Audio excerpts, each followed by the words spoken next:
Welcome to my SST class. तो आज हम लोग क्लास 9 का डेमोक्रेटिक रिपब्लिक के चैप्टर 2 कॉन्स्टिट्यूशनल डिज़ाइन के बारे में पढ़ेंगे। तो इससे पहले हम लोग साउथ अफ्रीका के में जो स्ट्रगल था उसके बारे में डिस्कस किए थे और कैसे जो था वो डेमोक्रेसी कंट्री में कन्वर्ट हुआ था। तो आज हम लोग पढ़ेंगे making of the Indian constitution. तो इंडियन कॉन्स्टिट्यूशन जो है वो कैसे बना था। तो साउथ अफ्रीका के जैसे इंडिया का कॉन्स्टिट्यूशन लिखना भी एक बहुत ही डिफ़िकल्ट टास्क था, क्योंकि इंडिया जो है वो बहुत बड़ा कंट्री है और एक डाइवर्स कंट्री है। डाइवर्स का मतलब होता है जिसमें बहुत सारे लैंग्वेज, बहुत सारे रिलीजन के लोग रहते हैं। तो इतने सारे लोगों को सोच के कॉन्स्टिट्यूशन लिखना जो है उस समय बहुत बड़ा डिफ़िकल्ट टास्क था। तो जिस समय इंडिया एक कंट्री के हिसाब से एमर्ज हुआ, एक इंडिपेंडेंट कंट्री के हिसाब से एमर्ज हुआ, उस समय जो था लोग क्योंकि ब्रिटिश रूल में वो लोग एक सब्जेक्ट थे, मतलब वो खाली एक प्रजा थे, वो सिटीजन नहीं कहलाते थे। तो उनको एक प्रजा से सिटीजन की ओर ले जाना था। उस समय जो कंट्री एमर्ज हुआ, मतलब इंडिपेंडेंट कंट्री बना, तो उस समय और एक प्रॉब्लम ये था कि उसको हमें पार्टीशन का जो पेन था वो भी हम लोग को सहना पड़ा था। तो इंडिया और पाकिस्तान ऐसे दो कंट्री रिलीजन के बेस पे बने थे। तो उस समय जो लोगों के दिलों में और दिमाग में जो दुख था, जो पेन था, वो दोनों तरफ के लोगों को झेलना पड़ा था।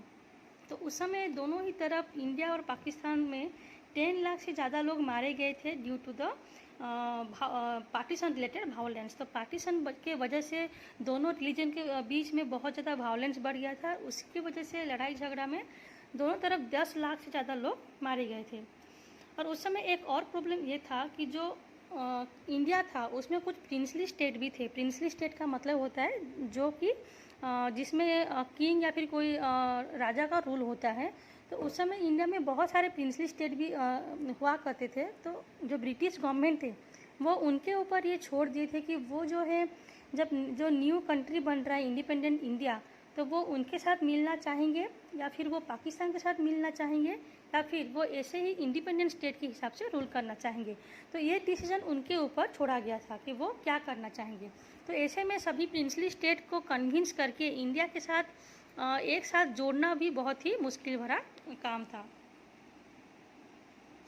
तो जिस समय ये इंडिया का कॉन्स्टिट्यूशन लिखा जा रहा था, उस समय जो लोग लिख रहे थे वो उतने सिक्योर फील नहीं कर रहे थे इंडिया के फ्यूचर को लेके। मतलब इंडिया का जो फ्यूचर होगा वो कैसा होगा, इतने सारे लोग, इतने सारे रिलीजन, इतने सारे लैंग्वेज के लोगों को एक साथ लेके कॉन्स्टिट्यूशन लिखने से आगे जो कंट्री है वो ठीक से रन होगा या नहीं, ये फीलिंग्स जो था उस समय के फ्रीडम फाइटर्स के मन में था। लेकिन आज हम लोग जितने सिक्योर फील कर रहे हैं कॉन्स्टिट्यूशन को लेके, उस समय जब लिखा जा रहा था उतने सिक्योर फील वो नहीं कर रहे थे। देन नेक्स्ट जो आता है द पाथ टू कॉन्स्टिट्यूशन। तो जो कॉन्स्टिट्यूशन जो है वो उसके लिए जो लिखा गया था वो कैसे शुरू हुआ था। तो इतने सारे डिफ़िकल्टीज़ के बीच एक एडवांटेज ये था इंडिया में कि वो साउथ अफ्रीका के जैसे कॉन्स्टिट्यूशन लिखने के लिए लोगों की राय उनको लेना नहीं पड़ रहा था। मतलब कॉन्स्टिट्यूशन में क्या क्या रहेगा या फिर एक कंट्री को रूल करने के लिए क्या क्या रेगुलेशंस और जो लॉ होते हैं, रूल्स होते हैं, वो होने चाहिए। उसके लिए हमें कॉमन पीपल के व्यू जानने की ज़रूरत नहीं थी। जो कॉन्स्टिट्यूशन लिखा गया था वो इंडिया के फ्रीडम फाइटर सभी मिलके ही लिखे थे। हम लोगों का जो फ्रीडम मूवमेंट था वो खाली ब्रिटिश रूल से इंडिया को फ्री करने का मतलब नहीं था। उसका मतलब है कि हमारे कंट्री को कैसे एक नया रूप देना, उस हमारे कंट्री का जो सोसाइटी है, जो पॉलिटिक्स है, उसको कैसे ट्रांसफॉर्म करना, उसको फिर से रिन्यू करना था हमारे फ्रीडम स्ट्रगल का मेन एम।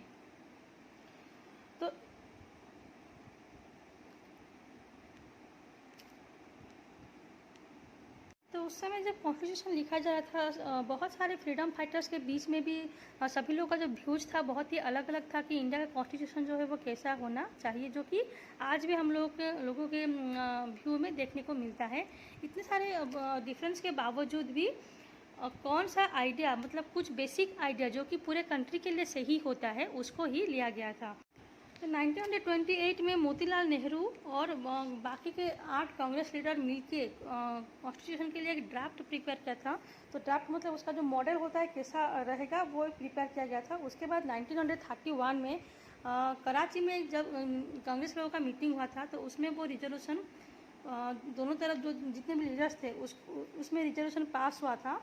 और बहुत सारे वैल्यूज़ के ऊपर डिस्कस होने के बाद कुछ बेसिक वैल्यूज़ के ऊपर सब लोग राजी हुए थे, और वो बेसिक वैल्यूज़ है यूनिवर्सल एडल्ट फ्रेंचाइज। तो उस समय जो था यूनिवर्सल एडल्ट फ्रेंचाइज का जो आइडिया था वो बोला गया था कि सभी लोगों को वोटिंग राइट्स दिया जाए।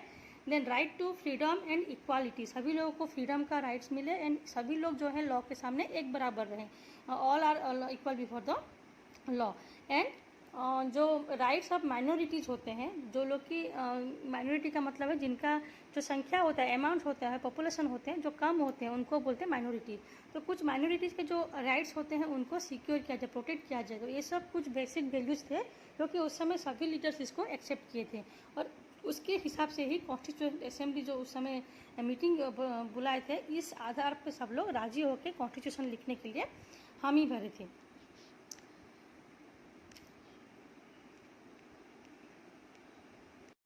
तो जिस समय ब्रिटिश रूल इंडिया में चल रहा था, तो ब्रिटिश लोग जिस तरह से रूल कर रहे थे इंडिया में, उसी से इंडिया को बहुत ज़्यादा सीख मिला था कि वो कैसे इंडिया के कॉन्स्टिट्यूशन को प्रिपेयर करें। क्योंकि उस समय जो था ब्रिटिश लोग वोटिंग राइट्स खाली कुछ ही लोगों को दिए थे, सभी लोगों को वोटिंग राइट्स नहीं मिला था। और जब उनका जो लेजिस्लेचर था वो भी बहुत ही ज़्यादा वीक लेजिस्लेचर था। तो इलेक्शन जब 1937 में हुआ था वो भी खाली कुछ ही प्रोविंशियल लेजिस्लेचर में हुआ था, और जो मिनिस्ट्रीज था उस ब्रिटिश इंडिया का कुछ एरिया में ही वो इलेक्शंस हुए थे। तो ये जो एक्सपीरियंस था इंस्टीट्यूशंस का, या फिर जो वोटिंग राइट्स कम लोगों को मिलना, या फिर जितने भी वीक लेजिस्लेचर ब्रिटिश लोग ने बनाए थे इंडिया में, उसी से इंडिया लोगों को सीख मिला कि उनका जो कॉन्स्टिट्यूशन होगा वो कैसा रहेगा, मतलब इन्हीं सभी प्रॉब्लम्स को वो कैसे सॉल्व करेंगे, उसके ऊपर जो कॉन्स्टिट्यूशन जो था ज़्यादा फोकस किया गया था। जो गवर्नमेंट ऑफ इंडिया एक्ट 1935 जो था कॉलोनियल लॉज, उसी लॉज से बहुत सारे डिटेल प्रोसीजर मिला था इंडिया को अपने खुद के इंस्टीट्यूशन सेटअप करने के लिए। Then years of thinking and deliberation on the framework of the constitution had another benefit. जो कॉन्स्टिट्यूशन था वो एक ही साल में नहीं बना था, कॉन्स्टिट्यूशन बनने के लिए कम से कम 3 साल लग गए थे। तो इतने साल में जितने भी लोग थे उस ड्राफ्टिंग कमेटी में, सभी लोग का थिंकिंग, उनका डेलिब्रेशन, मतलब दोनों की जो डिस्कशन था वो भी बहुत ज़्यादा हेल्प किया था कॉन्स्टिट्यूशन को लिखने के लिए। Our leaders gain confidence to learn from other countries. हमारे जो लीडर्स थे वो लोग बाकी के कंट्री से भी बहुत कुछ, जैसे कि फ्रेंच रिवॉल्यूशन से उनको बहुत कुछ आइडिया मिला था कि जो फ्रेंच रिवॉल्यूशन हुआ वो क्यों हुआ था, लोगों के डिमांड्स क्या थे। तो वही सभी पॉइंट्स को सोच के वो लोग ये सोचे कि अगर ये सभी इंडिया में लागू किया गया तो इंडिया का फ्यूचर क्या होगा। तो ऐसे बहुत कुछ अलग अलग कंट्री का आइडिया जो है उससे ही बहुत सारा पॉइंट्स मिला था इंडिया के कॉन्स्टिट्यूशन को लिखने के लिए। जैसे कि ब्रिटेन का जो पार्लियामेंट्री डेमोक्रेसी है उसमें से कुछ पॉइंट्स लिया गया था। देन यूएस का जो बिल ऑफ राइट्स है उसमें से कुछ पॉइंट्स लिया गया था। जो रशिया का जो रिवॉल्यूशन हुआ था, रशियन रिवॉल्यूशन, तो उसमें जो सोशल और इकोनॉमिक कंडीशन को लेके लोग जो स्ट्रगल किए थे, तो उसी के ऊपर बेस्ड करके सोशल एंड इकोनॉमिक इक्वालिटी के ऊपर सोचा गया कि इंडिया में भी अगर सोशल एंड इकोनॉमिक इक्वालिटी अगर लाया जाए तो इंडिया का फ्यूचर जो है वो सेफ होगा या नहीं। तो ऐसे बहुत सारे कंट्री के कुछ आइडियल्स को लेके इंडियन के जो फ्रीडम फाइटर्स है वो ये सोचे कि अगर इन्हीं सभी पॉइंट्स को इंडिया में भी लागू किया जाएगा तो कैसा रहेगा। इसका मतलब ये नहीं कि वो अदर कंट्री से उसको कॉपी किए हैं या फिर इमिटेट किए हैं, लेकिन वो उस सभी पॉइंट से उनको सोचने का एक रास्ता मिला, एक अलग से नज़रिया मिला कि इंडियन का जो कॉन्स्टिट्यूशन है वो कैसा होना चाहिए, कौन कौन से पॉइंट्स होने से लोग जो है आगे भी अच्छे से रह पाएंगे बिना किसी प्रॉब्लम से। तो ऐसे जो है हमारा कॉन्स्टिट्यूशन बना था।